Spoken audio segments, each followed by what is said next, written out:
live in a world ruled by tyranny, where knowledge is suppressed and ignorance is glorified. A world where propaganda and misinformation travel the airways at the speed of lies. But in the midst of the violence and chaos, a great awakening is taking place. And as the media empires continue to collapse, a new network is forming. A network of truth. A network of courage. A network of awareness. Peace and greetings. You are now tuned into the Network of Awareness podcast radio station, where we examine current events, politics, health, finance, and topics of cultural relevance in America and throughout the world, while bringing you insightful interviews with guests that will both educate and inspire you. And now, your host of the Network of Awareness podcast radio station, Aura the Informationalist.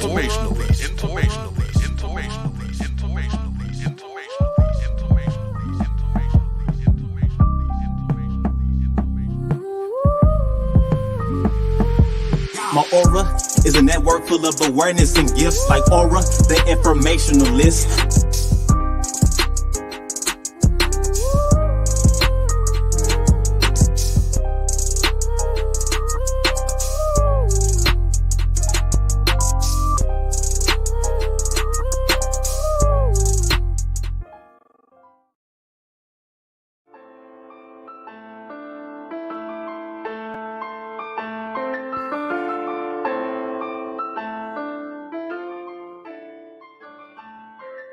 Yes, peace and greetings, people from around the world. Shout outs to all the Network of Awareness, to all the people that subscribe to networkofawareness.com and to the Network of Awareness podcast.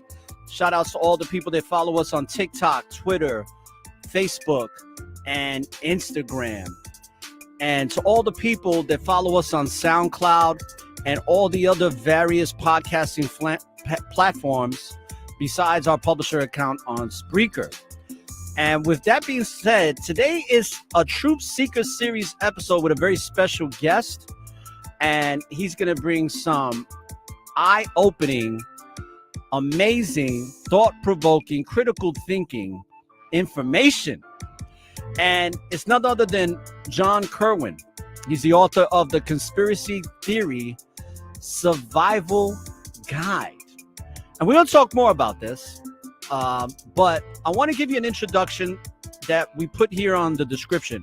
Now, even though this is a Truth Seeker series episode, this also has the Conspiracy is Not a Theory series to it as well. But of course, we can only do one series at a time. So I decided to put him on the Truth Seeker series because he is a Truth Seeker. So welcome to the Network of Awareness podcast. And in this Truth Seeker series, we're going to shed some light on the unsung heroes of truth like John, the truthers. In a world where seeking and sharing truth can come at a cost, this podcast episode aims to honor the courageous individuals who endure incredible losses and persecution for the sake of revealing information that liberates and expands the collective mind. Throughout history, the truthers are the fearless warriors of truth, have faced formidable challenges in their pursuit of unveiling the hidden realities that reshape our understanding of the world. They grapple with skepticism, ridicule, and often face personal sacrifices and persecution for daring to challenge established narratives and reveal the uncomfortable truths that lie beneath the surface. So join us as the Network of Awareness journeys and pays homage to the resilience and dedication of these truth seekers. We're going to delve into the story of John Kirwin, and as we delve into these narratives of bravery, resilience, and unwavering commitment to exposing information that mainstream society often overlooks and deliberately conceals. But we're not going to do that here today.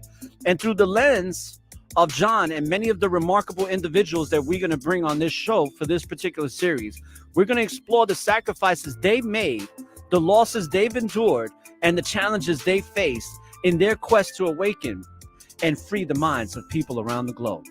So the NOA podcast offers this platform to honor and understand the extraordinary struggles and resilience of truthers who remain steadfast in their pursuit of truth despite all adversities they encounter. Prepare to be inspired, people, by the story of John Kirwin and of those who have faced persecution and loss, yet persist in their dedication to unraveling the truths that shape our world. This episode will bring forth the narratives and individuals such as John Kirwin, who's the author of the Conspiracy Theory Survival Guide, who have dared to confront the status quo and challenge comfortable narratives, seeking to uplift humanity through the power of knowledge and truth. So join us as we acknowledge and celebrate the spirit of these truthers like John Kirwin, acknowledging their losses, sacrifice, and enduring passion for uncovering the profound truths that have potential to transform our collective understanding. Welcome to the Network of Awareness, people, as this podcast honors the unyielding pursuit of truth despite the cost, as we pay tribute to the extraordinary individuals who stand as beacons of knowledge, light, and liberation. Peace and blessings, people. Let's go.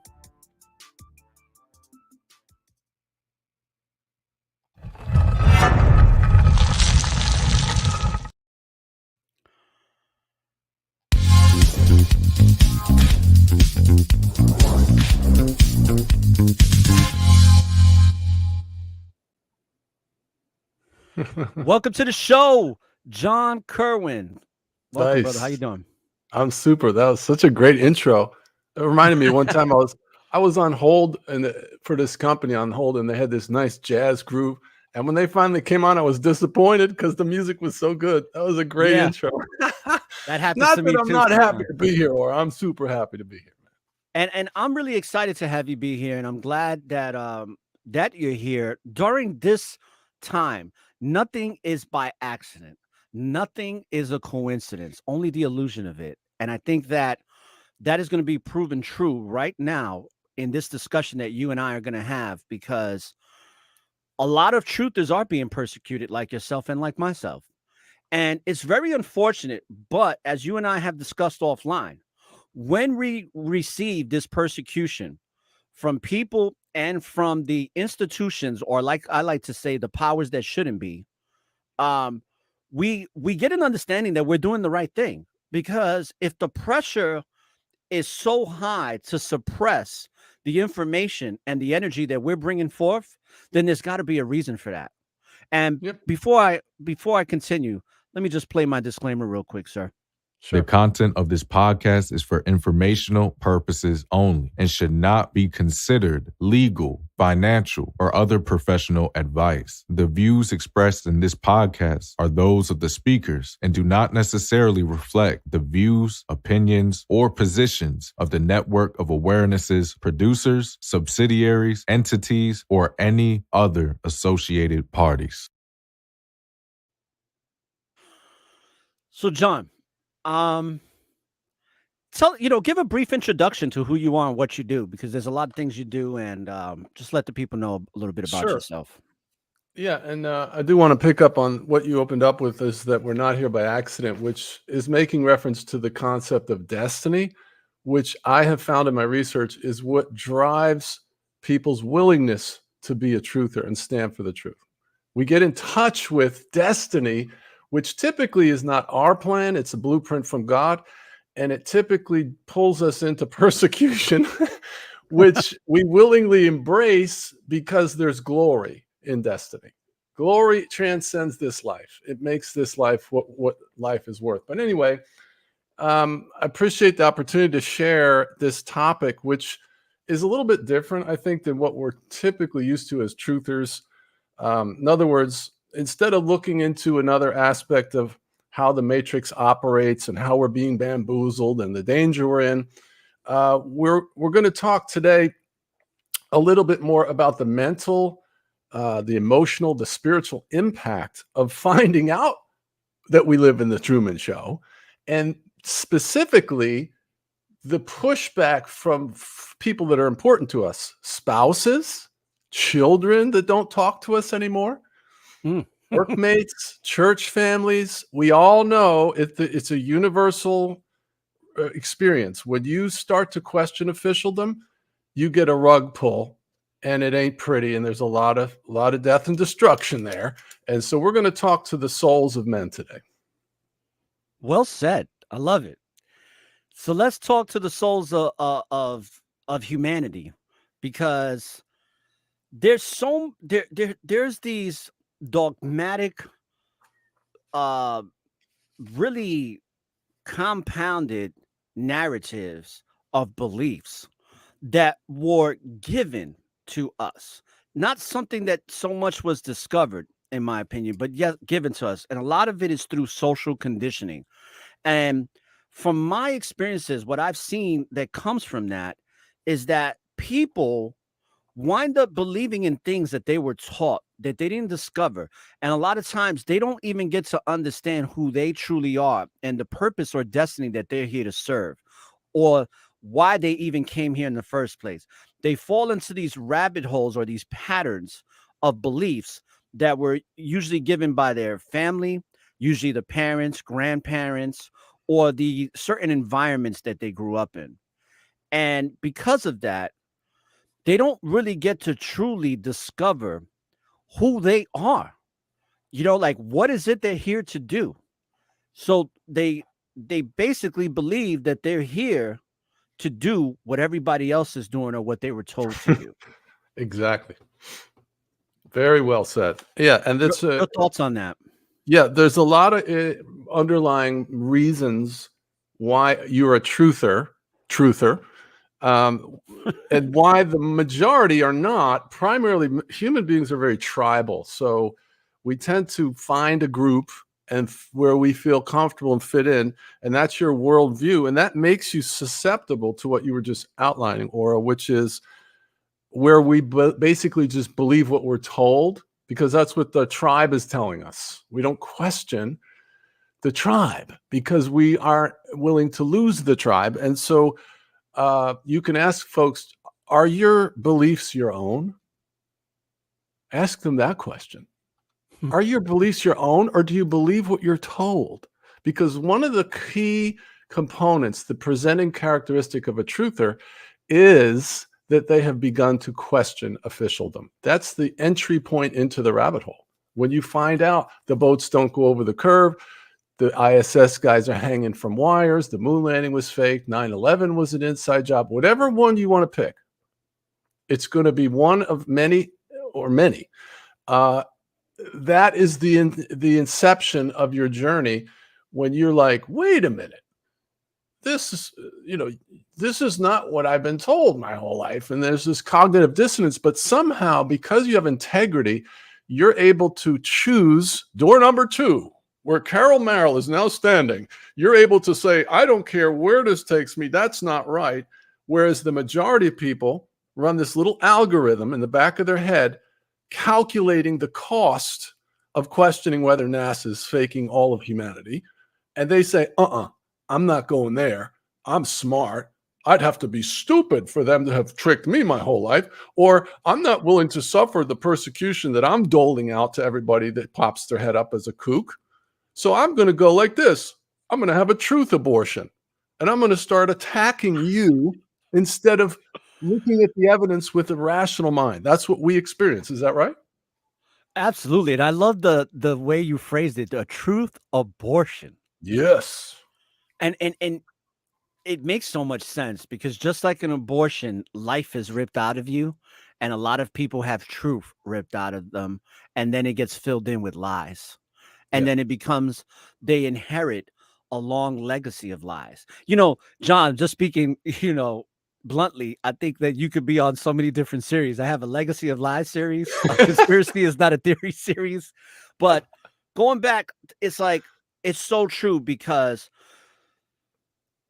the subliminal mind is going to go with whatever it's programmed to do. It's not going to question anything. It doesn't discriminate. All right. The conscious mind does a little bit, but whatever goes into the subliminal is there. It's gonna run on that program. And a lot of times people take things that they see or read very literal, not understanding that most of life's spiritual awakenings into who we are have always been explained metaphorically. And I want to get your thoughts. I'm leading to something here, is that I want to get your thoughts on fundamentalism and uh, what your experience has been with that, because as the listeners may not know, and I don't know how comfortable you are talking about this, but you've been in the ministry for over 30 years, Yes. right? And you have a pretty vast knowledge. And by the way, when you've been in the ministry, were you in like a Roman Catholic, non-denominational Christian church, or what type of ministry were you in? Yeah. First 10 or 11 years, I was full-time ministry. I was a youth pastor and a worship leader in a very large church in New York by David Wilkerson. He wrote The Cross and the Switchblade. So he was just a non-denominational, full gospel Christian church. It wasn't Catholic or Protestant. It was just, we believed, the Bible's true and Jesus is Lord. That was basically our denomination. Right. And then you transitioned to another denomination after Yeah, that? and then After from the there, 11? no, I've always been in basically they're called non-denominational, and there's Okay. different flavors of that, but essentially, the fundamental is a good word, and what that means is that we believe the Bible's true, and literally, it like means what it says. So, like when Moses parted the Red Sea, we literally believe that happened. It's not all metaphorical. We're Bible believers. Gotcha. Yeah. Now, what has that done for you, being like a fundamentalist? Do you still consider yourself a fundamentalist when it comes to the Bible? Yeah, for sure. 40 years later, Okay. still rocking. Now, with that being said, have you gotten kickback or any type of persecution for that by others? Well, sure. I mean, Jesus said they hated me, and so they'll hate you on account of my name. The master, Right. the student is not greater than the master.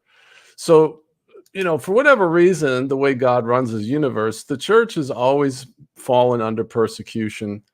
There's a world system, and then there's the followers of God, not professing Christians, but true followers. Those that worship God, they have a passion for him and they do what he wants because, he's just funny. He's the creator. So you were knitted together in the womb. You weren't the byproduct of a metabolic process. David said, you knit me together while I was yet in the womb. So if you believe that the process of a birth is a miracle, then this creator God basically he feels like he has a claim on you, and you have to give an account for your life, and all of humanity has fallen through the original sin. And again, that's the story. You can basically believe the story or not. It's fine. I choose to believe it because I was 23 years old and I got invited to go into this church with a tap on the shoulder from the Holy Spirit. Just put it in my mind because I was in business to go to church and acknowledge. And the next day, one of my clients invited me. So I go to church, and I'll tell you, I wasn't planning on reforming my life. I was just going to go in and give God a high five because I was prospering in my business. And I was so swept up with the Spirit of God in this little Assemblies of God church in Newark, New Jersey. And when the guy at the end of the thing said, hey, he goes like this, hey, if you're here today and you're not absolutely sure if you died, you'd go to heaven, you can come up and receive the gift of eternal life. And I remember thinking, Aura, I was like, man, if I died today, I'm absolutely sure I wouldn't go to heaven. Because, I started smoking cigarettes when I was 4. I had 2 alcoholic parents, 2 older brothers. By the time I was in high school, I was the biggest dealer in high school. I'd already lived 3 lives by the time I was 23 when I walked into that church. So I was looking for the cure to the dark cloud in my chest. And I'll tell you, these people had the love of God. They had joy. They were singing these really hokey praise songs. They had this little old lady on the out of tune piano and this little teenager on the drums, and they're singing, lift Jesus higher. And part of my brain is like, this is corny. How can I get out of here? But then there was this other part of me, this down deep part of me that I started crying. I was like touched by the love of God. And so I didn't understand what I was experiencing, but I knew I found what I had been looking for. And I jumped over to pew. I said the prayer with this guy. And the next day I was with all my friends They handed me the joint and I looked at it. I said, I don't need to get high. I'm already high.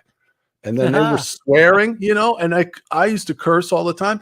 And all of a sudden the cursing offended me. And so something happened to me that nobody can take away from me. And I've walked with this God for 40 years. So that's my story. So I know you mentioned to me, and you brought it up about relationships, and you have suffered some losses due to what you know to be true to you. Is that accurate? Oh yeah, that's a level 10 truth right there.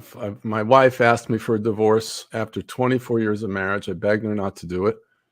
And she said, we're in two different worlds. She said, I can't handle your beliefs. And as a content creator on YouTube over the last 7 years, I've probably interacted directly with probably 200 people who have also had the same Dear John letter from their spouse. And then, thousands that have had their children don't talk to them anymore. My kids barely talk to me. They all think I'm crazy. And I'm telling you, the 99% of all of your subscribers are going up, heads bowing, bobbing up and down, saying, amen, yes, indeed, of course. They've lost dear ones. They've lost friends, family. I mean, this is lifelong friends will tell you, hey, if you keep talking about this crazy stuff, I can't have a relationship with you. And that's where it ends, because you're not going to shut up. None of us are. Yeah. I have a child that I'm a grandfather, just a new grandfather as of July. And my daughter has not spoken to me since before she gave birth. And a lot of it has to do with me not being accepting of her wicked behaviors. And she wants me so desperately to be accommodating to the wickedness, which I will refuse to do no matter what. But I've come to the point in my life, and this has been shown to me by the Most High God, is that it's okay. It's like they're going to come around, but if they don't, you have to stand firm in what you know to be true to you. Yes. Because if you don't, you're going to wind up being compromised, and that's going to take you down a dark path. And I know that because I've been there before. But let me ask you this. You said that your wife didn't really believe in what you believe in and really can't handle it. Was her belief system like so opposite of yours that because I'm trying to think, like, why, if you're doing YouTube videos and you're bringing out certain information, why not just support you? Maybe even if, like, let's say, for example, your spouses don't necessarily believe in everything you believe in, but they're there to just support you in what you're doing. They don't have to necessarily be involved. So why would there have to be a separation? Was that explained to you? Yeah, it's because of the mind control. I call it the death to truther algorithm. And it's programmed into us from birth with talking heads on TV, modeling, mocking people. Like, they'll introduce somebody that talks about conspiracies. Well, Jane, our next guest is an unproven researcher that traffics in the dark corners of the internet, talking about unproven conspiracy theories.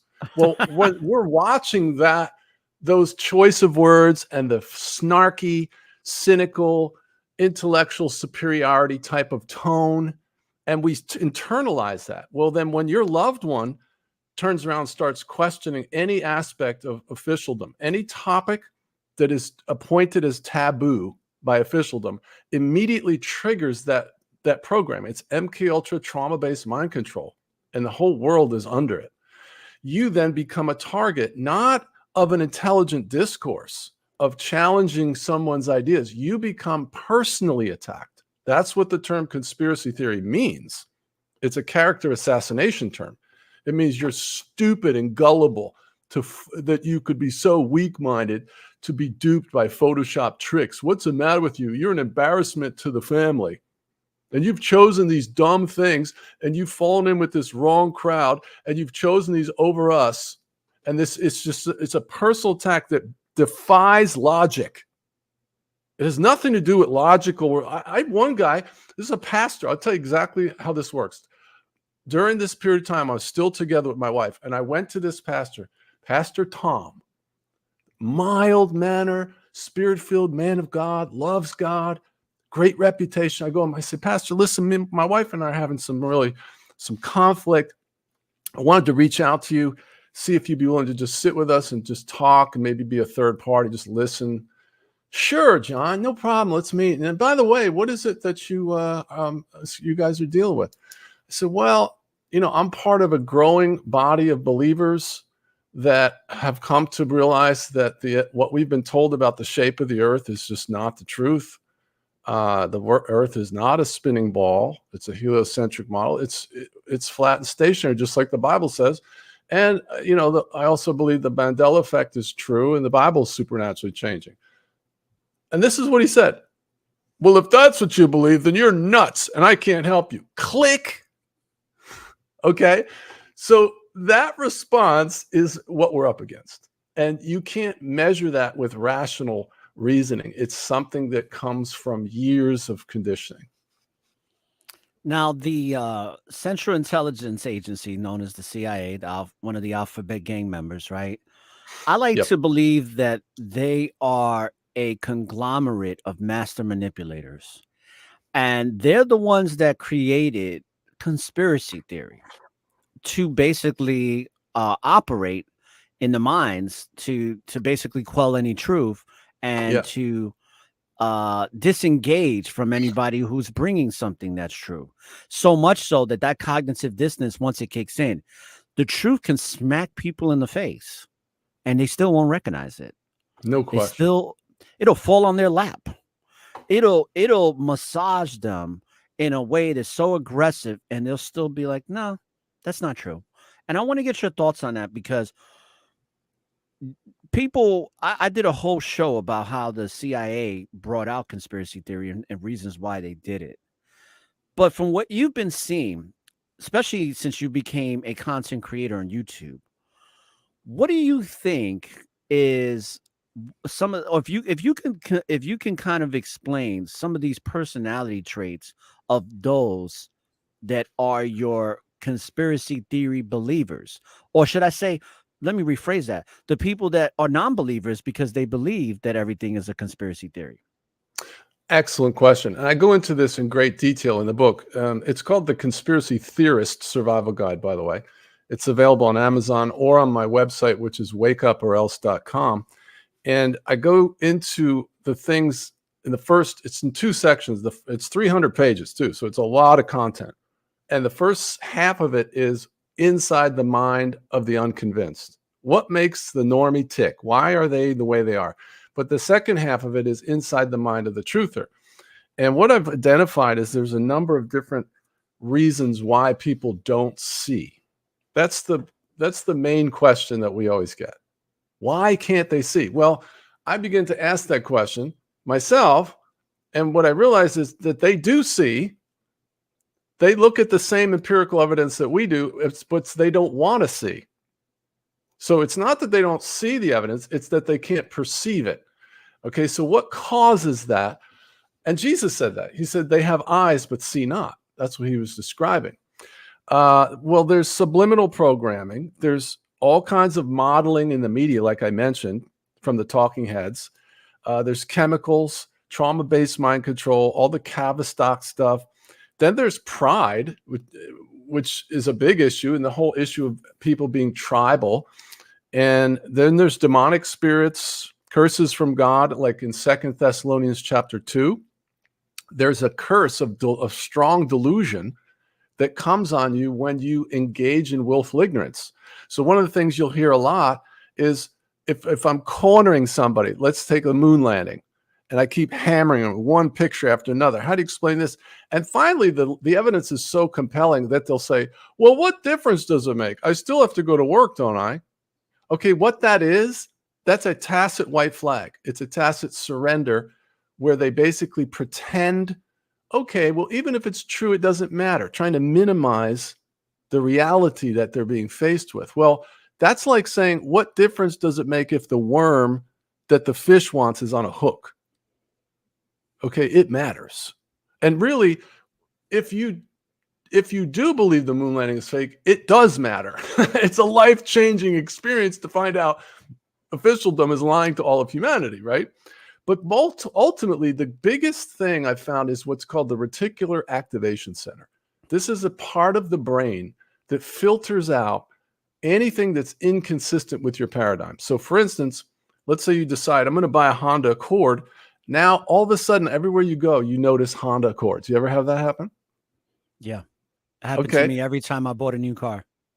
Right. It's like all of a sudden you're perceiving where before it wasn't consistent with your paradigm. Well, if you believe Fauci, okay, you believe NASA really going to the moon and all this stuff. Be careful with that word. That's a blasphemous word on YouTube. So are we on YouTube with this? Yeah, we're gonna be on YouTube, okay, Facebook, and Twitter. So understood. I don't want to put you on Rumble because my Rumble page is fairly new.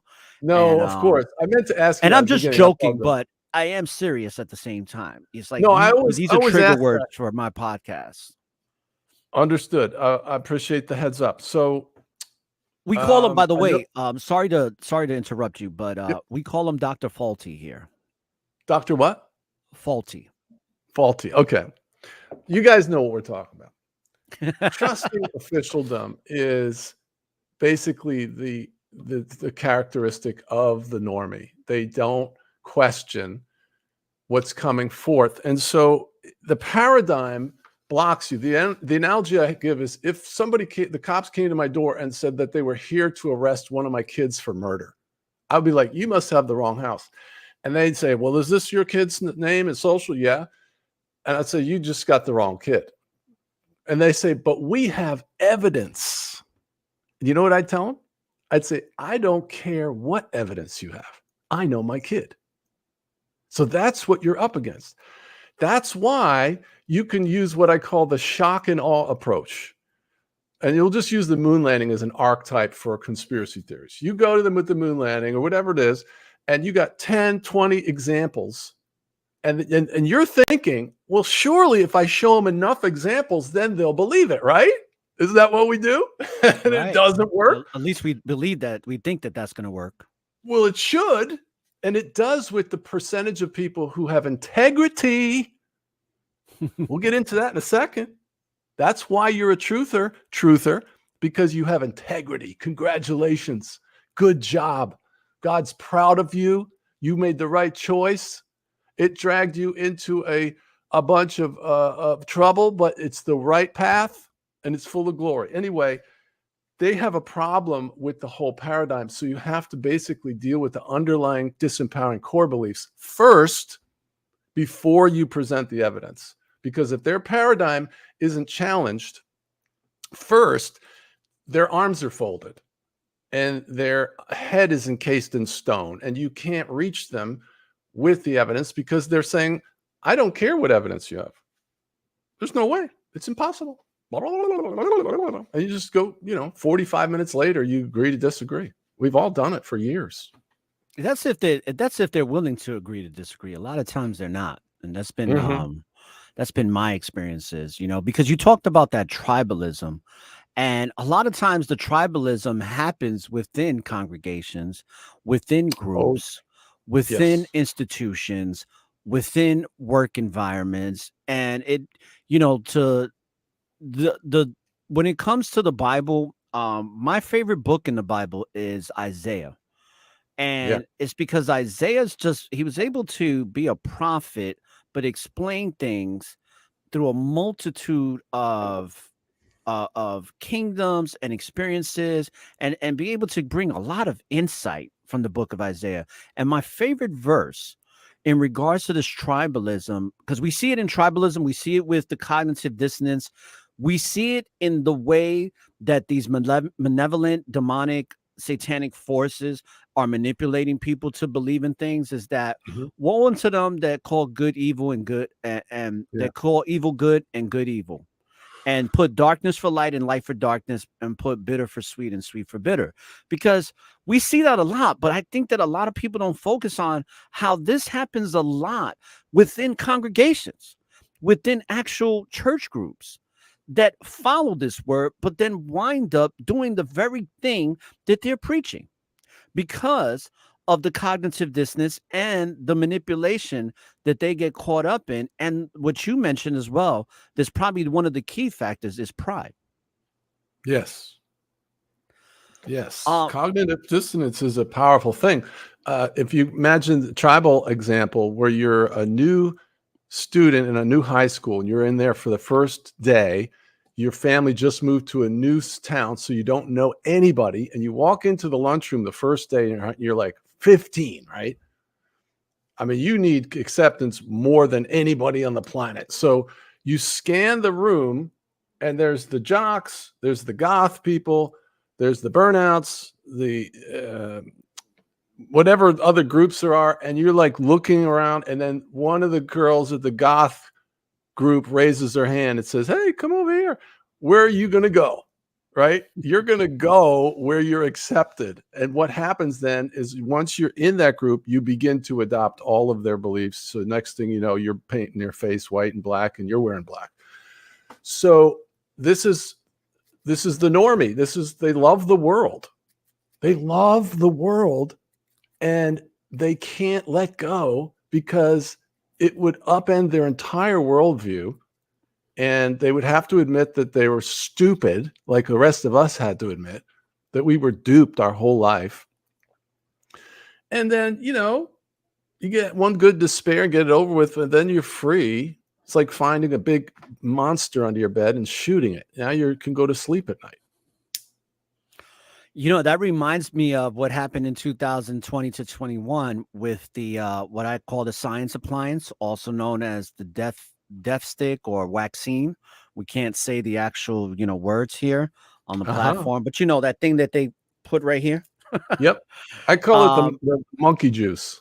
Oh, the monkey juice. Yeah, some people call it the okie dokie pokey that turns itself around. I mean, we got a lot of names for it here, but we can't call it the V word, right? Because the V word is, that's prohibited. But I seen a lot of that with that where, and I was telling people this. They was like, hey, my cousin took it and they said they're fine and they're having no issues. And I'm like, they're having issues. They're just not telling you because that pride is not going to allow them to admit that they're wrong.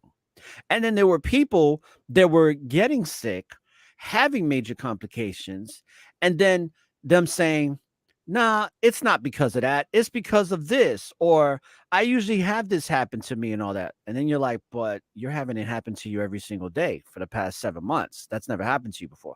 Oh, yeah, but it's okay. And I've noticed, especially here in America, I can't speak for other places, but I live here in the United Shenanigans of America. And I can tell you that a lot of people I've come across, when it came to that time, they didn't want to admit that they were wrong. It was almost like they'd rather die with the lie than really just being honest with themselves. And having a sense of integrity to just be honest and authenticity with themselves, to be like, you know what, I was wrong. Yep. My apologies. Now there's been a few people like that actually have been able to do that, but for the most part, most don't, unfortunately. And right. I'm sorry. Go ahead. No, go ahead, John. I was just going to say, I've seen a bunch of people who took that procedure, right? And then they ended up getting the cooties thing anyway. And then they were on social media saying, well, I'm glad I did the thing because it would have been worse. I'm like, really? Really? It's that bad, isn't it? Unfortunately, I had a sister of mine pass away 30 days after taking the second one. You're kidding me. They said it was an asthma attack, which it wasn't, obviously, but that's the official narrative that was put on, the death certificate or whatever. But it's just interesting how just in the past 3.5 years now, going on almost 4 years now since this scandemic happened, we've seen society be exposed, especially in Western civilization. We've seen society be exposed in a way that I've never seen before. And I'm pretty sure it's happened throughout the ages, right? Right. But I'm talking about in my lifetime, and I haven't been here for a long time. I've been here for 45 years. But in my lifetime, I have never seen a society be exposed as much as it has when it comes to lacking critical thinking, emotional intelligence, and overall intelligence. Just having an intelligence where people can think for themselves. I think that those three things were exposed in a way where it showed how much as a society we are lacking in those things. What's your thoughts on that? That's another great point. The masters of illusion have been masterful at getting us to shut our brains off. That's the core characteristic of the normie, is they don't question. And so what happens with us, though, is somewhere along the line, I believe that there is a great awakening, like you said in your introduction, but it is by design. It's a spiritual event. Like the matrix, we call it, is a natural construct, but there's also a metaphysical component to it, right? And so when you're going along as a normie, you're not questioning. All of a sudden, it's like God taps you on the shoulder and he goes, "Hey, did you notice that that's fake?" or something like that. We just get this one little heads up, But then it's up to us to have integrity when we look at it. So what happens, though, and I'm sure your listeners can relate to this, right? For me, it was the Federal Reserve wasn't federal. That was my entry point. Right. Because I was a day trader. I was a pattern day trader full-time for like 5 years. So I'm in the markets and I'm looking at, I find out the Federal Reserve is it's owned by foreign bankers. It's not part of the government, and it's a lie, and that's a conspiracy. And so looking back, it's sort of embarrassing how obvious it is, but that's where we were at then. And so I go like this. Well, obviously, all these people in Washington know that the Federal Reserve is not part of the government, but they're sure making us believe that, right? So then I go, if that's not true, what else isn't true? Right. That is when you become born again, okay? That's when you go from being a normie to a truther, when you ask that question. Because then what happens is now your paradigm changes.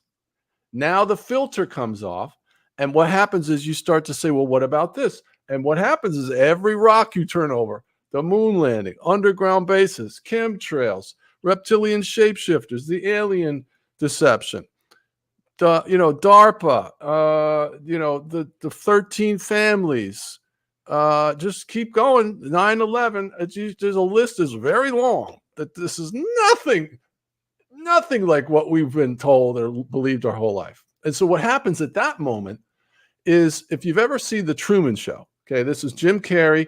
He's a part of a show. What do they call it? Reality show, but he doesn't know it. He lives in a TV studio. His fiance is an actress, but then he starts to see things in this city that don't add up, and he starts getting inquisitive, and then he finds out, right?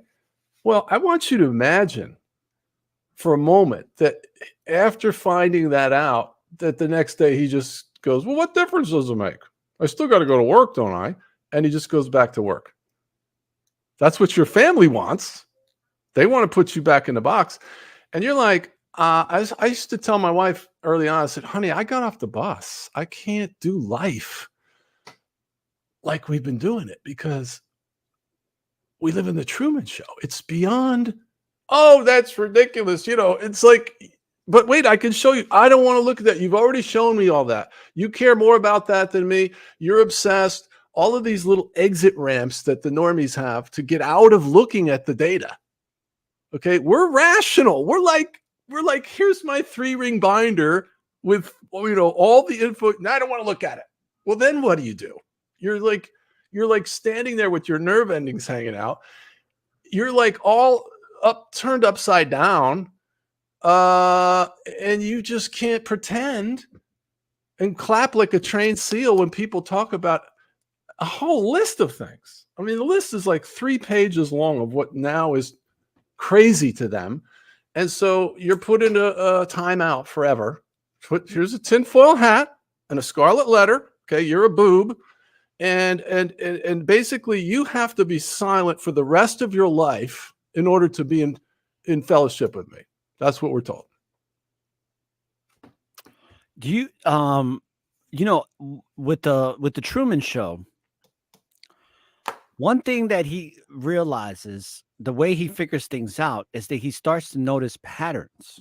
And I want to talk about that because I think, and this is very important for the truthers to understand, and those that are in their journey of finding truth and are starting that journey, because that's where it all starts. It's starting to, you start to see the patterns like they're a video game. And you really start to see the matrix like a video game, where you're like, just like how Truman said, he said, watch, this car is going to go by. Yeah. This lady's going to walk by with her kid. This dog is going to bark. Right. When you start really looking at your life and everything around it, and you start seeing the patterns, that's when you start awakening to truth, because you're like, wait a second, these patterns are so systematic, and they are synchronistic in the way that they're happening day in and day out. That's why they say the same crap, different toilet, right? Or same stuff, whatever. And it's like, people accept that, but then there's those that start to see the patterns and say, wait, something is off here. Something is not right. I'm seeing things, and it's like, just like in the Matrix, where they saw the black cat, which that shows that there was some type of distortion within the Matrix. But also, there's people like Cypher in the movie, where they're in the truth. They're part of the truth, but they want to go back to the Matrix. Ignorance is bliss. That's what Cypher ignorance is said. bliss, right? Because he said, I know that this steak is not real. Yep. But ignorance is bliss. It tastes so good to me. I want to talk about that with you. All of what I know, I loaded it up a lot, but I want to get your thoughts on that, because there's the people that are in their quest, starting their quest for truth seeking, and kind of being like, I don't want to be in this matrix. I'm seeing the patterns. But then there's those that came into a truth and started having an understanding about the world that they live in, but now they want to go back into the world. Well, sure. I call it the happy life. You prefer Happy your life, happy life. happy wife, happy life. Yeah. Well, it's fun seasons in the sun, or, moving out of my, house into an apartment and I'm alone. It's not a happy, this is not happy bells. And so most people aren't willing to pay the price to walk in the truth. You have to be willing to go against, it's most people. I don't know why that is, but that's the journey. That's the posse we're running with, and you take it or leave it. But like I said, there's glory, like glory doesn't come to those sitting on the couch watching Netflix. You got to get out onto the battlefield where the shrapnel's flying to watch God move and to engage your destiny. Your destiny is not your plans, basically. It's God's plan for you. And if you're willing to step into that, like Paul said, I have not been disobedient to the heavenly vision. Okay, so God has a plan for your life. Here's a scripture. You are his workmanship. That word is poema. It means poem. You are his workmanship, created in Christ Jesus unto good works. What? That he has before ordained that you should walk therein. So the idea that God has a plan for your life is true. And typically, it's not like we have a martyr complex or that God wants us to suffer. But we live in a fallen world where free will is allowed, and most people want their happy life. So that's what we're up against when we start to question officialdom. However, okay, it's raining red pills now. Okay. And so you've got 120 major food manufacturing plants have blown up in since January this year. You got trains derailing where they're, chemical spills to drive you out of your home. You got John Kerry, this ghoul, self-appointed czar of everything, going around saying we have to shut down the farms because of the carbon footprint. I mean, this is pure madness. These people are not even human, probably. No, they're not. They're weaponizing the IRS. The banks are closing. FedCoin is already in operation, but the companies, they're going to flip the switch on that pretty soon. BRICS is going live with their gold-backed currency, so the dollar's going to go bye-bye. Then you've got all this lawfare, like for whatever you believe about Trump and his whole circus, they are using the court system to prosecute people that oppose the official story. They're trying to start World War III. The censorship is ratcheting up. Like, they won't let me advertise my book. I tried to advertise the book. They said it violates the community guidelines. So, yeah. Oh, And man. so it's very, very difficult to stand in the truth. It And is. you have to have integrity. It's like I said, we wanted to get to this. Integrity is, I talk about this in the first chapter.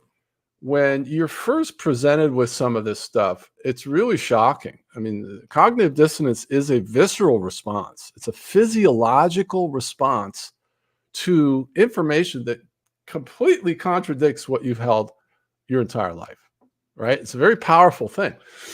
So what happens at that moment, though, is you have a conscience. Your conscience tells you between right and wrong. All of us are given that by God. So you got the devil on one shoulder and the angel on the other. Okay. And it just tells you this is wrong. NASA is lying, right? The Earth from space is a cartoon. It's 12 strips of data. They admit that. Robert Simon admits on articles on NASA's website that the picture of the Earth from space is actually 12 strips of data, and they added color and clouds, but they presented that to us our entire life as a picture from space, which it's not. It's a lie. And I could do this for the next 6 hours. Lie after lie after lie after lie. So eventually you go, they're lying. This is wrong. Okay, but that's as far as your conscience goes. Your conscience just tells you that it's lying and it's wrong. Now you have to choose. So integrity is basically morals. Integrity is the 10 commandments. It's right and wrong, okay? But integrity is essentially perceived as what you do. Like, if, in other words, if you don't obey the morals, you don't have integrity, right? So in order to have integrity, you have to say, I don't care where the truth takes me, I have integrity. It's sort of like if you get a bad report from the doctor, you got pains in your body, and you go in and the doctor has a very solemn look on his face. And you go, all right, doc, just tell me the truth. I can take it. That's you, truther. That's why you are who you are, because you told the world, you gave him the proverbial finger and you said, I don't care where the truth takes me. I'm a truther. So I want to tell you again, because the whole world has its guns pointed at the tinfoil hat on your head. And I'm here. God has raised me up to speak to you and to tell you, congratulations. Great job. You are awesome. You are totally awesome because you love the truth, and God digs that about you. Because he says in Psalms 51, I believe it is, I require truth in the inner parts. So this is not optional, okay? Truth is not optional for a believer. That gets revealed to me every day by the Most High. Just wanted to mention that. Yes, it's true. He's very particular about facts, okay? Jesus said, I am the way, the truth, and the life. Now, if you look up the definition of the word truth, it means, dictionary definition, things that are factual. Okay? If you then look up what facts are, basically, it means things that are obvious. So the truth is obvious. So when you start being presented with, let's use the moon landing, I mean, I could spend the next 3 days for 8 hours a day showing you one proof after another, after another, after another, after hundreds of proofs that it was not what we were presented with. And guess what? It's obvious. Therefore, it's the truth. Now, if you have integrity, you're willing to have your spouse tell you, get out. You're willing to have your children stop talking to you, which is where I am now. And you're willing to, if you're a minister of the gospel, I'm telling you, the church has gotten a failing grade in dealing with the conspiracies I've done a number of talks on my channel, Wake Up or Else, the failing grade that pastors have received when confronted with conspiracy theorists in their congregation. They're the most normie of anybody. Well, yeah, and that's because a lot of it is cognitive dissonance, but also a lot of it is that they're well-meaning people, but they've been so conditioned that their mind can't go there. No. And a lot of times they have these planted narratives that have been planted in their mind to go by to dispel anything that is true that is out of the norm, or what Yes. you call those normies. Yeah. I've And seen it. I see it a lot. They try to put it in the box like it's irrelevant, but talking about the monkey juice and what happened where the church leaders lined up behind officialdom and marched their people into the gas chamber, so to speak. I'm telling you right now, it matters. And it's the fish on the hook idea. Because every time you become willfully ignorant, that filter drops down a little deeper, and you become more susceptible to the next deception and the next one. And that's why, it matters big time. You better love the truth, because you're going to end up on the wrong side of history. Yeah. And you're going to be in for a rude awakening, especially when you leave the body. Let me ask you this. We're going to promote your book here on the Network of Awareness. Okay. So let's talk about the Conspiracy Theorist Survival Guide, a guidebook for persecuted truthers. Yeah. What inspired this book? Can you take us through the sequence of events that brought this into fruition? Yeah. It was a great question. So, of course, it was my own journey with my beautiful wife, who I asked not to do this, and I begged her. I didn't leave. I was asked to leave. I ended up leaving, and we've been divorced now for about 2 years. My kids are hanging by a thread, but they pretty much are mad at me, and they've told me what they believe. They basically believe I'm a weak-minded boob that has been tricked by Photoshop tricks, and then I've chosen those stupid lies over them, so they're offended. Yeah. And all of my attempts to try to build bridges of understanding were met with, I don't want to talk about it because it's too painful, right? Now, just so you know, the last 2 years that I was in the house, I never said boo to them about anything. Okay. But it still went downhill because it's the elephant in the room.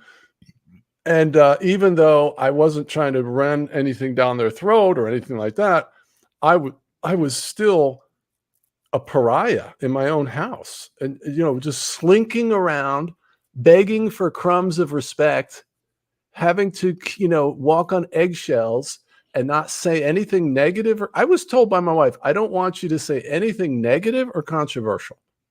Do you realize the impossibility of that mandate? I mean, as a husband and a father.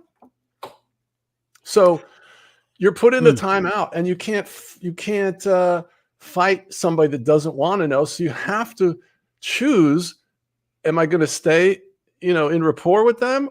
Or so I tried for 2 years.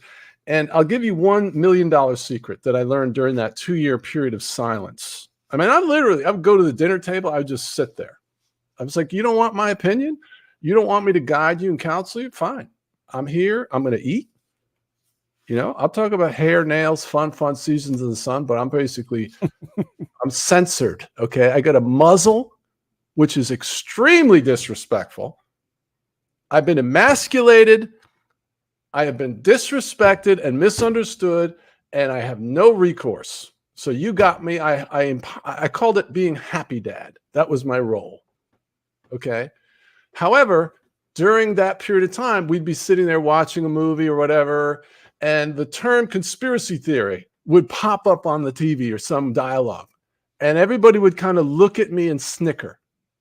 Well, I got tired of being slimed. I got tired of being, shamed. And so I finally came up with this one-liner, and a lot of people really like this one. So if the term crazy, conspiracy theorist, trafficking in the dark corners of the internet, you're nuts, anything like that comes up, you hold up your little right finger and you say, excuse me, I may be mistaken, but I am not crazy. And I'd appreciate it if you don't use that terminology around me. It's very disrespectful. Because Good for you. yes, and it was really empowering because I was trying to comply with their boundary of don't, force your beliefs on me. Okay. I mean, I don't believe that concept is valid because, you're going to go just jettison everybody that has a different worldview from you in your entire life. I mean, that's what life is. It's challenging your people's views and, persuading people. So anyway, Right. it didn't work though. The silent thing didn't work is my point. Yeah. And I ended up still being thrown out like a dog. Well, the thing is, I congratulate you because let me preface to say that I'm not insinuating that your family are narcissists, but it sounds like based on your experience that they inherited some type of narcissistic personality traits when dealing with you in that household. And it sounded like, based on what you were telling me, they were becoming very narcissistic in regards to your role in their life. And your wife set these ludicrous terms on how you should be as a grown ass man. And it made you feel like you were walking on eggshells because you were constantly being gaslighted to the point where you turned into happy dad, which in actuality, that is what television now portrays on any major family sitcom for the past 10 years. Yep. They want everybody to be a Homer Simpson. Yep. And it seems like, like I said, I wanted to preface by not insinuating that your family are narcissists, but I think that when it came to you, that narcissism kicked in. And that's probably what made you feel like you were walking on eggshells because you couldn't be yourself. And that's what happens when you're dealing with narcissistic people and you're in a relationship like that. You can't be yourself. They're going to make you think you're crazy for what you do and believe in to the point where you don't even know who you are anymore. And it sounds like you went through those stages, but then you pulled yourself up and you rose from all of that discord and you found the truth in yourself. And unfortunately, it meant that you had to depart, or you got departed from, but either way, you found peace of mind. Is that accurate in the way I explained it? Well, I mean, I don't know how much peace of mind I have. I mean, my life is filled with very difficult emotions. My Right. children, I'm missing thousands of moments with my kids that I'll never get. And the pain is almost unbearable. But there's one thing I would maybe characterize a little differently than the way I hold them in the conflict. I don't consider them narcissistic. I consider them captured. They are mind control victims like all of humanity. And Right. those that escape the matrix look crazy to those that are still in the matrix. And then, of course, I personally have my own issues where, like, I have a lot of complex childhood trauma from having two alcoholic parents and being a victim of severe sexual abuse. So rejection doesn't work well with me. I didn't beat anybody or, hurt anybody, but, I could have probably handled some of this blazing rejection better. But when I got into creating content, what I found out was that my experience was universal and it really was validating. That's why the book is so well received. People just love the book because it basically validates their journey. And I'll give you an example of how you know it really isn't you. Okay. What I was told verbatim is if I talk about, quote, crazy things, then I can't have a relationship with you. Okay. I call that shut up or else orders. That is an ultimatum. It's basically you being censored and you have to walk on eggshells. Now, that's an ultimatum. My observation is the truther never gives that ultimatum to the normie. We never say, if you don't talk to me about the moon landing, I can't have a relationship with you, right? We don't issue that. So what does that tell you? What that tells you is it's them that are incapable of having, meeting in the middle. they're the ones ramming their worldview down our throats, because by giving me that ultimatum, they're saying you have to at least pretend you believe like I do, or else I'm going to kick you out, which is very evil, by the way. It's extremely evil. Yes, it is. Yes, it is. And I can't be a pretender. I don't know about you, John, but I can't. There's no pretending in me. I can't. Pretending to me is like, if I was to pretend, it's like cutting my oxygen off. It's like suffocating me. That's what it feels like. Yes. And I cover that in detail, why the truther won't be quiet. And I understand, like, you have to use wisdom. You have to pick your battles. You know, a lot of people say, I don't talk to anybody about these things unless they come to me. I understand that concept and I practice that, but you can't apply that to your spouse and your children. You're designed as the father to raise your children. That means you discipline them, you guide them, you instruct them. Well, that was ripped from me. My mantle was ripped from me, okay? I was emasculated and put in the kook category. I'm still there. So then what do? Then you have to either continually tick them off to the point where they kick you out, or you have to pretend, like you're saying, that you believe like they do. It's an untenable situation. And basically, you know, unless the spouse is very gracious. Now, there's three kinds of normies. There's three kinds of spouses. If you're lucky, there are a few people that I talk to who have a spouse that's also awake. Well, congratulations. Good on you. The second one is where the spouse isn't awake, but they have a special measure of grace where they allow you to have your obsession in their mind and they don't jettison you. But if you talk to them too much about it, you know, they'll give you the signal, right?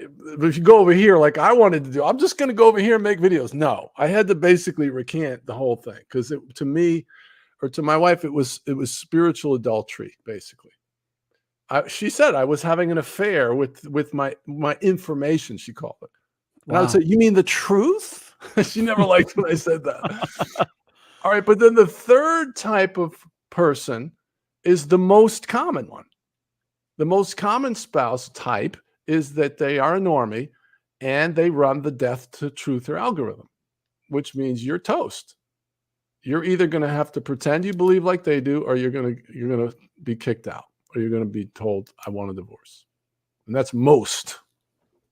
From my research over 7 years, interacting with tens of thousands of people, I mean, I'm shadow banned, but I have 5,200 subscribers and 150 new a month. Wow, And that's great. It's because, you know, there is a great awakening.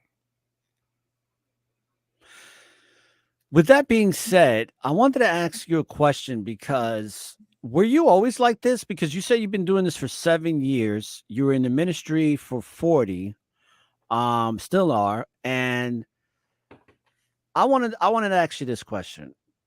Were you always this type of person? So how long were you married before your wife left you? 24 years. 24 years. Okay.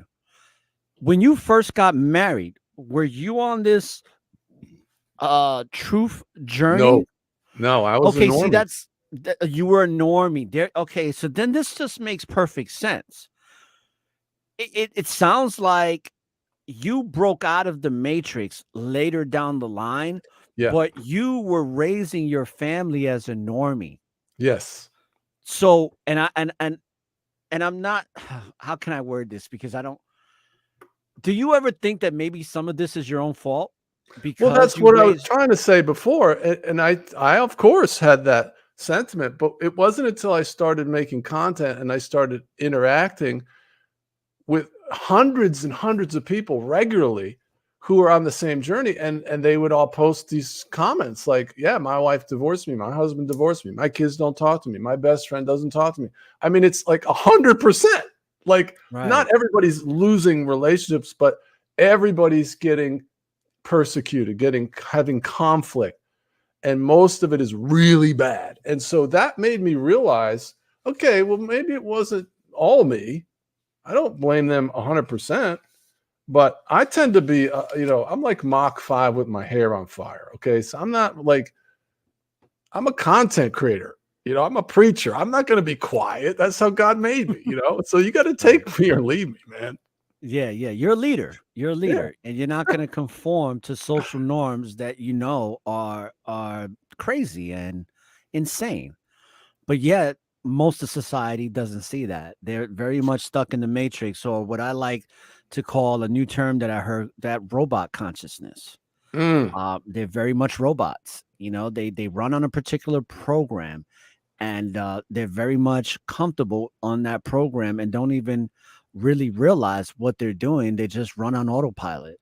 They're not really having any critical thought, and that's why earlier in our conversation I brought up the whole pandemic, or the trickdemic, scandemic. It really kind of showed how people are programmed and how you can. I thought it was so interesting that you want me to take this device into my arm. Not only do you want me to do that all of a sudden without a lot of research to support this, but then you're going to give me a paper to sign. And that paper, the first thing it says is that you may die from this. Yep. That's the first adverse reaction, is that you could possibly die. Possibly. Now, my mind, the way it works is like, if I was to even consider taking something like that, which I didn't, but if I was, and I was gung-ho about doing it, you present me that paper, I'm going to think twice about that. I'm going to be like, I don't know. Yeah. I'm going to hold off on this. Just like when somebody buys a new Xbox 360, they're like, I'm going to wait till they get all the kinks out before I buy the new Xbox 360. Yeah. But nobody did that for the most part. Most people, they was like, oh, okay, sign here. No problem. Oh, it may cause this. It may cause this. May cause bleeding of the ears, blindness, erectile dysfunction, bleeding from the anus. Right. Oh, yeah, I'll sign right here. No problem. And it was an eye-opener for me. It's one of the reasons that I started this podcast in 2020, because this podcast was supposed to start in 2012. But because of procrastination, self-doubt, listening to the naysayers, I never did it, right? Because I just, unlike you, I did grow up I had some trauma. I didn't have the trauma that you had, but I had a lot of emotional trauma, a lot of like a negative talk, a lot of like, you're not going to be nothing. You're not going to do this. You're not going to accomplish that. And that really I still struggle with that sometimes in certain endeavors that I want to take on, because the self-doubt starts to kick in. Yeah. But going back to like the original question about what led you into writing this book is kind of, what led me into starting this podcast. I got put in a predicament where it was like the Most High was like, either you're going to do this for me or you're not.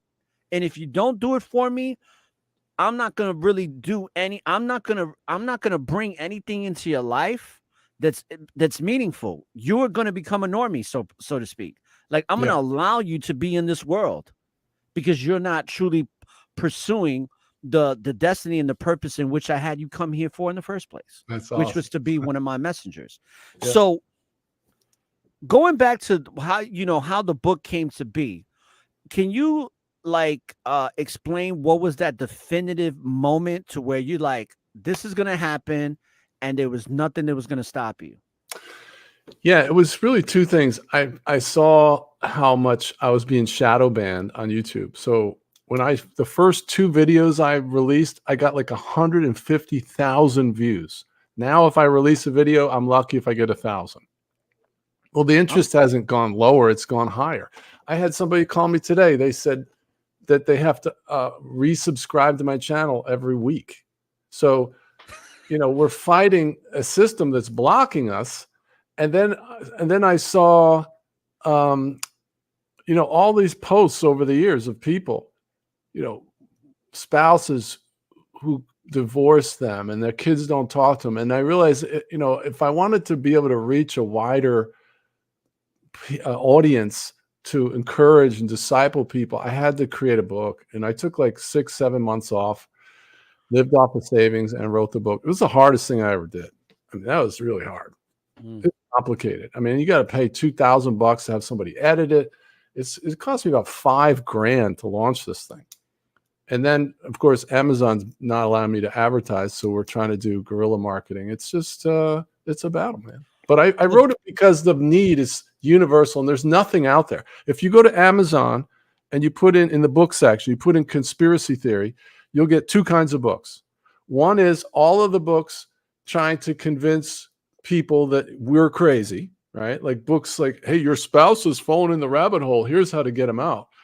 And then the other half of the book is people trying to convince you that the moon landing was faked. Well, we already know it's fake. And we're trying to deal with the fallout from finding out it was fake. And that's my book is the only one that I know of. There might be other ones out there, but I haven't seen them yet. Yeah. Well, John, you're not doing that bad because a good viewing for me on YouTube is 15 views. So Wow. yeah, that's pretty much where my YouTube channel is at. Like my YouTube channel, a good day would be 15 views, literally. Okay. I think the most I've ever had was 60 since I've had this new channel, because I had 6 prior that were canceled within a 5-month period. Yeah. And one of them was actually terminated without even any flags, without any warnings. It was just literally shut down. And it's been there's things that I'm searching online, things that were sent to me by people that I collaborate with on how to overcome this, because one of the things is that when you're putting your stuff out on YouTube, you don't own it. YouTube owns your stuff. So there's ways and apps now that you can actually own your stuff and put it on YouTube, but you have full ownership of it. Really? So that's the stuff that, yeah, I'll send you the information. All right. It's stuff that I'm looking into. Because this is, and I'm glad we're having this discussion, because I want to send this stuff to you for somebody like you, because we have to have ownership of our stuff. Our content creators and creators across the board, we put in a lot of work for this, and we can't have these virtual governments capturing and taking hold of our intellectual property and making it their own just because they exist, and then on top of it, you got these people like the Logan brothers that really started this movement of just putting the most dumbest nonsense on video on these channels, and it gets millions and billions of views. Yep. And it's just it's stupid stuff. It's stuff that makes you dumber. It doesn't do anything for you. No. But then you got the content that can really transform someone's life, and it's getting flagged and banned and shadow banned. It's it's amazing, because a lot of people tell me, they're like, hey man, I checked out your stuff. I checked out your podcast. This is really good. I'm going to continue listening. Where have you been? I'm like, I've been here for 3.5 years. Well, why don't I know about you? Because they keep blocking me. That's right. And I've come to the point where I don't get upset about it anymore. I'm just trying to find solutions to where I don't have to be attacked. Like, I want to get to the point where I don't need YouTube at all. I really don't. Right now, I'm using them just to get more, exposure, even though it's very minimal, because I would love to have 150,000 views, but I'm not getting that. And I'm at the point now where it's like, all right, this is what I'm going to do. I'm going to really focus on the podcast, on the audio end, and really build that up, get those downloads that I need, and just continue to fight and find ways to succeed, and not let this malevolent force allow or get me to quit, because that's what they normally do. They get people to quit, because when you're putting a lot of time in this and you're doing it because you're passionate, but because you're putting a lot of time, it's good to get revenue from it so that you can keep putting energy to it. So you don't got to work some mundane job doing something else that's going to take time away from fulfilling your purpose. But unfortunately, a lot of us have to battle through that. And it's a challenge. It's a challenge that I consistently go through for the past 3 years. Yep. It's no joke. There's no joke answering the call.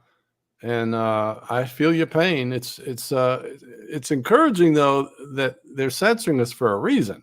Right. And the fact that Klaus Schwab said that they had to push their timetable back to 2030 indicates that people like you, myself, and the whole community are having an impact. The Great Awakening is happening because people have answered the call. And so the very problem that you're describing is the reason to do it. Let's talk about Agenda 2030 a little bit. Sure. What are your thoughts on it? Because there's so much involved in it, but I want to kind of get your thesis on Agenda 2030. Yeah, and this is a great question, because what I've noticed is there's a fatalism within the truther community where the truther community doesn't like any hope. They don't like good news or hope because they see it as a sign of weakness, and they think that you're compromised and that you are naive because you're finding, hope. And I'm like, let's just remember who God is for just a moment. Like the Red Sea parted and the walls of Jericho came down because people had faith. So if my people, which are called by my name, shall turn from their wicked ways, then I will heal I will hear from heaven and heal their land. Right. So there's a perfect promise that we can get some victories. So if you look at the great stock market crash, right, 1920, whatever, as it went down, there were big rallies on the way up as it was going down. Okay, so that's the way I envision us as we go into the tribulation, which we're on the doorstep of the tribulation. There's going to be rallies and battles to win and glory to have, like Worf in Star Trek. Today is a good day to die. Okay, and William Wallace is trying to push back against the British or whatever it was, and the girl's like, if you don't shut up, they're going to kill you. And he was like, hey, all men die, but not all men live. All right, and so Yes. Some men are born to greatness, others have it thrust upon them. All right, and so Jesus said, I want you to occupy till I come. So my personhood is a projectile to be shot out of the gun of destiny into the teeth of the lion. That's what I am. I'm a bullet, and God can spend me however he wants. But there was a guy, I remember this guy, he was like a missionary, and he just believed that nothing, until God was done with him, nothing could happen. This guy would walk, I'm not exaggerating, he walked onto battlefields to minister to the soldiers. And the bullets would just be flying around him. So this is an hour for boldness, for men and women of God to rise up in their destiny and not to blow up their families on purpose. Okay, God said, whatever I put together, let no man put asunder. So I don't suggest you leave your spouse because they're annoying me. I didn't do that. I was asked to leave. But at the same time, if you're going to choose your own human need over your destiny, you're not going to live the life that you were designed to live. That's where we should be. We should be in the middle of God's will, because only there will we experience glory. And I remember Richard Wurmbrand, who was persecuted for his faith for 12 years in Romanian prison. And they tortured this guy for 12 years. And they told him, if you just recant, we'll let you go. And he was like, no. And so when he finally got out, this interviewer said, if you had it to do over again, would you do anything different? And he said, no. And the reason that he gave was because when he was in that place of torture, his encounters with God were so dynamic that he wouldn't trade those encounters for all the things that he went through. That's what I'm talking about. Right. Because this is just an experience. This is not the end destination. No. And I think a lot of people, they get caught up in this mumbo jumbo. Yeah. Is because they don't have the understanding that you're a spiritual being having a physical experience, that this is not the end all to all, that you're going to continue to exist beyond what this experience is. And if you only knew the vast universe and existence of the Most High God, and that everlasting truth is everlasting, people would probably live their lives much more different. But that is part of the manipulation to a lot of the things that have been coveted for us not to be aware of who we truly are. Even when it comes to the teachings of Christ, even when it comes to certain doctrines, it's like we get bits and pieces of half truths. We Yeah. get a lot of half truths, but then they insert the lie. And then once they insert the lie, the interpretation of that half truth becomes very skewed. Right. And it leads people away. It strays people away from God instead of getting closer to God. And of course, that's just my opinion, right? Resonates with me, brother. Well, we got about 5 minutes left. All right. Because I wanted this to be a 90-minute episode. I could talk to you for a good 3 hours, but it's not good for podcasting. I used to do 3-hour shows. Yeah. And I would have people listening, but not as much as, people's attention span and all that other good stuff. But in closing, and of course, we're going to have you come back, John, if you like. Absolutely. And I'm going to read this book because I didn't get it. By the way, we'll talk about that offline. I didn't get to something didn't work on my end of the information you sent me, but we'll talk about that offline. But in closing, I want to get your thoughts on anything you wanted to, talk about, or your final closing statement for the audience of the Network of Awareness. And you can take as long as you want. Yeah. Final thoughts in the journey of the truther. I think the most important thing is that I would say that you're right and they're wrong. Okay. If you're experiencing pushback, conflict with people that are important to you in your life, and you're not deceived anymore. The moon landing was fake. 9/11. How could you look at 9/11, the thousands of data points, and not come away from that shaking your head? Okay, so you're right. And everybody's telling you you're wrong. And so I want to tell you, you are right. It's correct. I validate your perceptions. The term conspiracy theory or theorist means it's a character assassination term. It's designed to shame you into silence. It was part of a bulletin that was released in 1967, like we talked about, to try to quell the people that were questioning the JFK assassination. Okay. And there were a bunch of talking points in there. One of them was, now you guys have probably heard this. Well, you're just insecure and you gravitate towards these things because it makes you feel significant. I've been told that a bunch of times. And the people telling me that thought that it was their own original idea, not knowing that it was actually written by an analyst in some basement office in Langley 50 years ago. So, you are in a shark-infested pool, and you have to just be confirmed in your knowledge. You are not crazy. You're right. And you just have to grow in the knowledge of how you're going to walk this out. But don't you dare ever go back. Once you see, you can't unsee.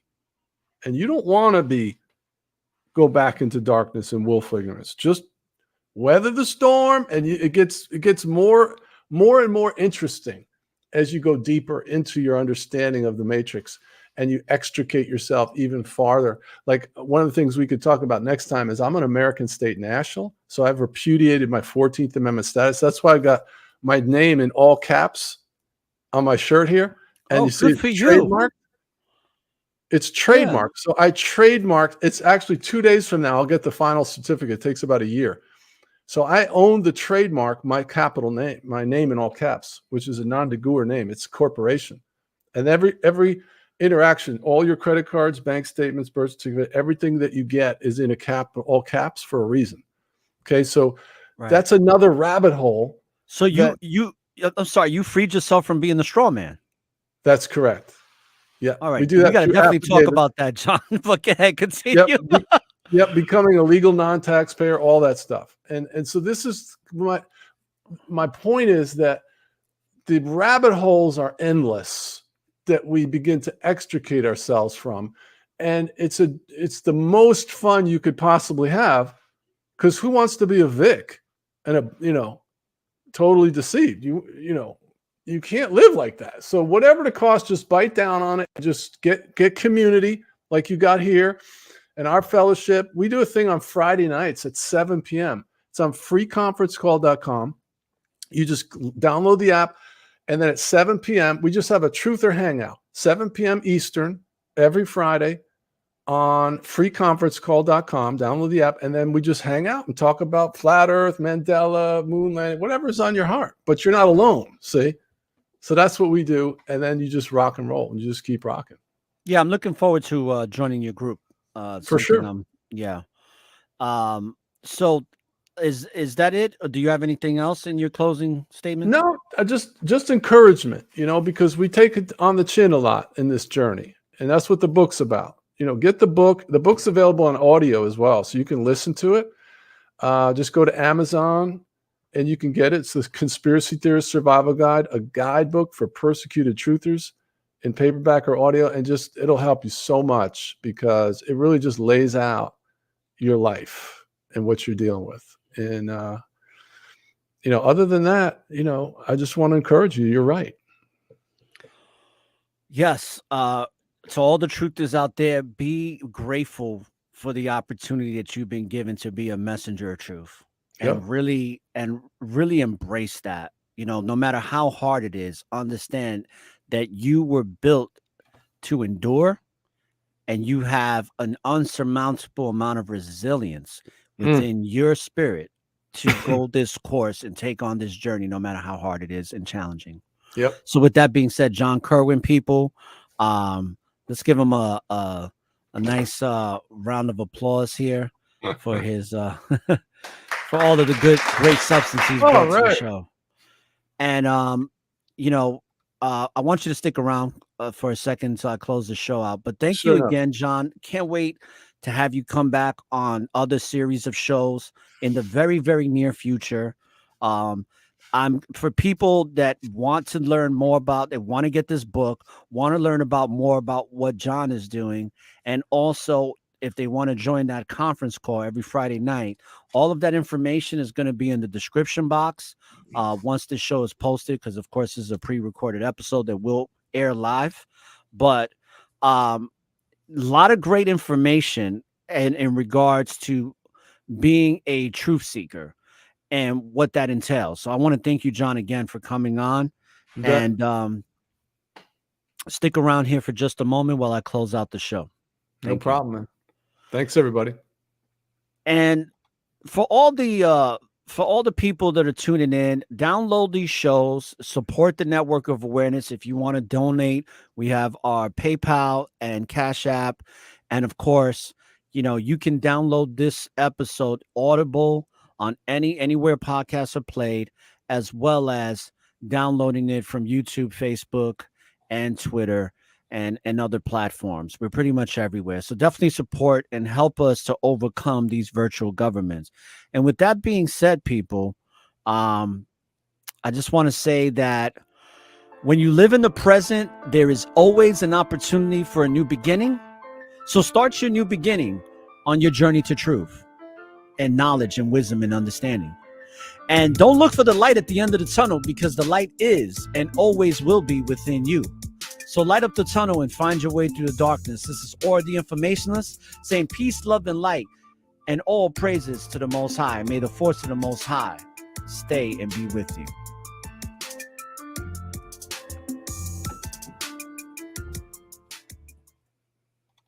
Thank you for listening to this episode of Network of Awareness. If you would like to join or find out more about our